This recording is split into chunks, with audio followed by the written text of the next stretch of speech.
Olá, o Jornal da Unifra está no ar e destaca para você. Falta um mês para o encerramento do prazo para a declaração do imposto de renda. 4 milhões de brasileiros sofrem de transtorno obsessivo-compulsivo. Veja dicas de como diagnosticar este distúrbio. O uso de suplementos alimentares está cada vez maior, mas você sabe até quando eles são bons para a saúde? A tecnologia na sala de aula, uma iniciativa que vem do Vale do Taquari, pode inspirar outras escolas da região e do estado.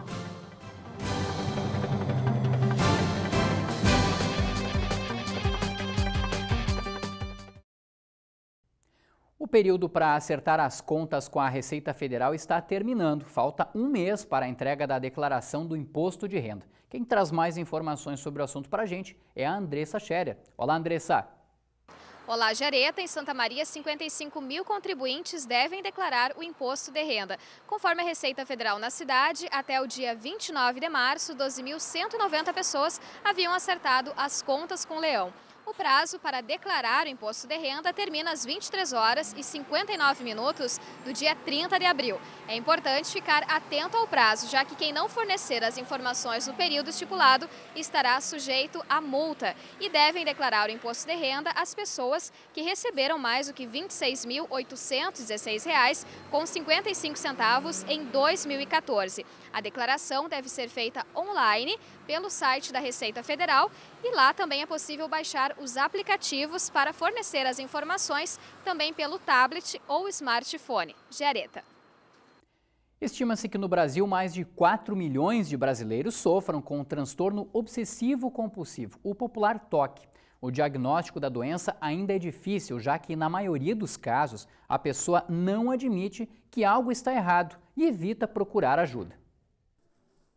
Limpar a casa por várias vezes, ter tudo sempre muito organizado, verificar a fechadura da porta de forma constante. Você tem ou conhece alguém com manias semelhantes? Toda hora que eu for comer alguma coisa, eu sempre vou lavar a louça. Independentemente de quem estiver lá em casa, do filme que eu estiver olhando, terminei, eu vou lavar a louça. Eu sou muito metade também em arrumar minha cama. É tudo milimetricamente arrumado. E o meu tapete tem que ficar alinhado na linha do piso. Todo dia quando eu acordo, eu pego e leio um pouco antes de escovar os dentes para dar uma refletida no meu dia. Eu fico me espremendo, assim, enquanto eu tô esperando alguma coisa, eu fico, me apertando muito, assim. As pessoas que percebem, eu não percebo. De acordo com este psicólogo, ter manias ou verificar se uma tarefa realmente foi realizada é comum. O problema é quando os hábitos fogem ao controle. Eu saio de casa, volto para ver se eu fechei a porta e isso acontece com as pessoas. Será que eu fechei aquela janela? Fechei, não fechei? Eu tinha que fazer tal atividade, tinha que desligar o computador, desliguei, não desliguei, volto para ver. Digamos, isso dentro de um determinado aspecto até é normal, faz parte, entende? Quando se torna preocupante é quando se torna muito acentuado, quando a pessoa já tem dificuldade de viver a sua vida, fluir, quando existe um prejuízo, digamos, funcional. Este prejuízo nas tarefas do dia a dia e nas relações sociais foram parar no cinema. No filme Melhor é Impossível, o ator Jack Nicholson interpreta Melvin, um talentoso escritor que sofre com um transtorno obsessivo-compulsivo. A doença é caracterizada por crises recorrentes de obsessões e compulsões.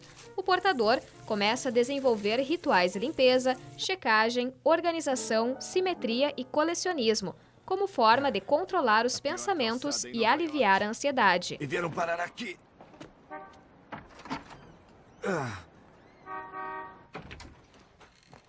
Apesar de ainda não ser possível identificar as verdadeiras causas do TOC, estudos associam a predisposição genética e fatores psicológicos ao surgimento da doença. De acordo com a ciência, o início do transtorno obsessivo-compulsivo ocorre até os 20 anos de idade. Pessoas com TOC podem também ter problemas de tiques, os tiques nervosos, podem ter depressão, pode ter ansiedade, enfim. Então, a questão de tratar o TOC não é somente para diminuir o prejuízo causado pelo TOC, mas também na prevenção de outras patologias que podem surgir associadas. Por isso, quanto mais cedo for realizado o diagnóstico, mais eficaz será o tratamento e menor o risco de desenvolver outras doenças a partir do transtorno obsessivo-compulsivo. A seguir, veja como a doação de órgãos pode salvar vidas, mesmo em um momento doloroso para familiares e amigos.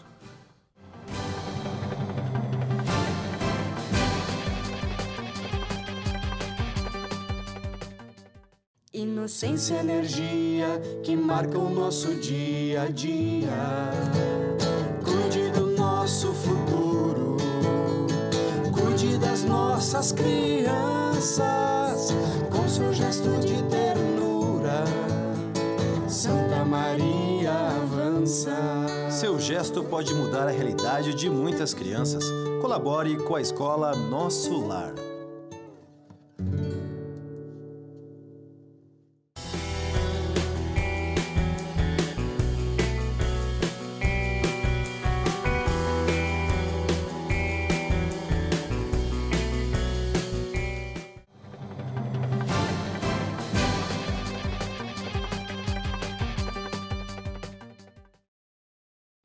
A espera por um transplante de córneas pode levar anos, mas sempre há tempo de voltar a enxergar o que os detalhes da vida nos reserva.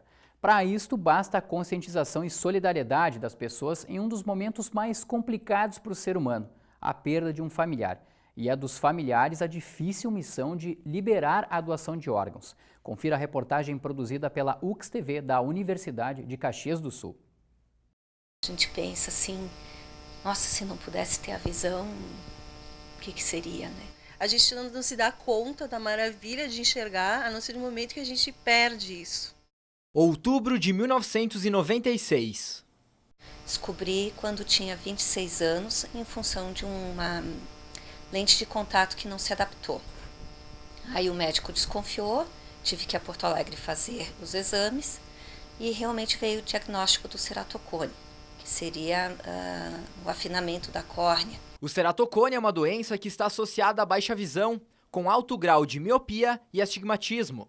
Essa é a principal causa dos transplantes de córnea no Brasil. No primeiro momento eu fiquei um pouco chocada, porque não sabia como funcionava, achava que era uma coisa de outro mundo, de outro planeta, a gente fica com medo. Foram 8 anos de espera, até que a Adriana recebeu um telefonema dizendo que havia uma córnea disponível para o seu transplante. Nesse momento ela ganhou um presente, a possibilidade de ver e viver melhor. Mas isso só foi possível porque existem pessoas como a Marilda, que escolhem ser doadoras de órgãos. Eu resolvi ser doadora quando eu comecei a trabalhar na área da saúde, né, como técnica de enfermagem, porque eu vi todo o cuidado que se tem com o paciente que é doador de órgãos. A gente tenta trabalhar bastante com o público mais jovem, com escolas, com a universidade, para divulgar a importância do ato de você manifestar em vida a vontade de ser doador.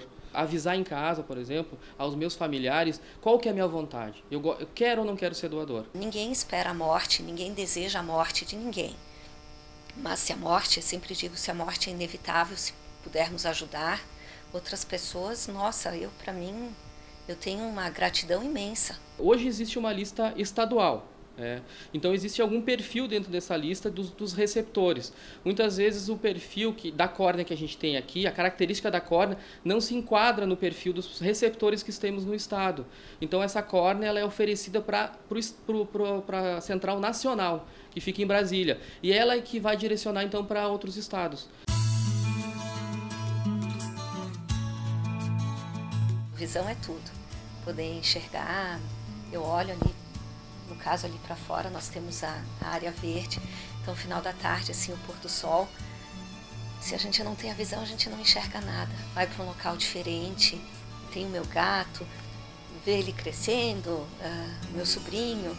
Então, assim, a visão faz muita falta.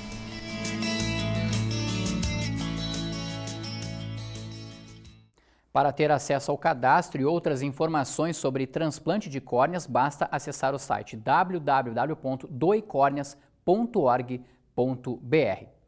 E veja a seguir, cresce o uso dos suplementos alimentares. Veja quais os benefícios e os riscos também do uso destes produtos.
A busca pelo corpo perfeito, em muitos casos, leva a mudança de hábitos, como praticar exercícios físicos e aderir a uma alimentação saudável. Para potencializar os resultados da academia, muitas pessoas optam pelos suplementos alimentares. Mas apesar da venda do produto não exigir prescrição médica, é preciso ter cautela na hora de consumir os suplementos. E mais do que isso, buscar a orientação de um profissional.